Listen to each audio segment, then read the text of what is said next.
ایک آپ نے پروگرام سنا ہوگا بے نظیر انکم سپورٹ پروگرام.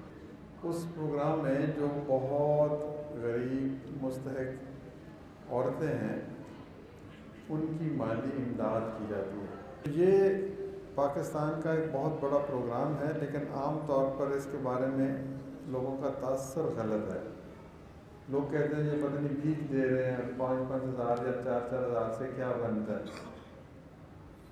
حالانکہ اس پروگرام سے یہ واضح ہوتا ہے کہ یہ معاشرہ جو ہے، جو سب سے کمزور لوگ ہیں ان کو بھی اپنی پناہ میں لیتا ہے.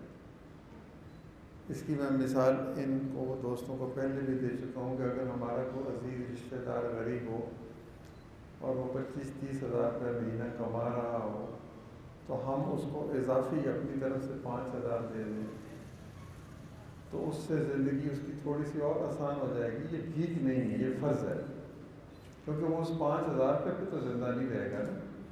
وہ تو پہلے سے 20-25-30 ہزار روپے کما رہا ہے یا زیادہ بھی کما رہا ہے، اس کے اخراجات زیادہ ہیں تو اس کو ایک امداد. حضرت صاحب میں نے ایک عورت سے پوچھا کہ یہ جو تم آج 12-13 ہزار روپے لے کے جا رہی ہو کیا کرو گی؟ تو اس نے کہا کہ میرے بیٹے ہیں وہ انتظار کر رہے ہیں، میں جا کے میٹھے چاول پکاؤں.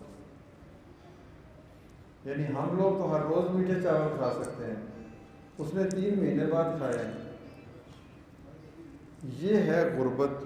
اور اس غربت میں اگر ہم اس کی کوئی مدد کرتے ہیں، اس کو کچھ خوشی مل جائے تو اس کو ہم بھیک یا خیرات کیوں سمجھتے ہیں؟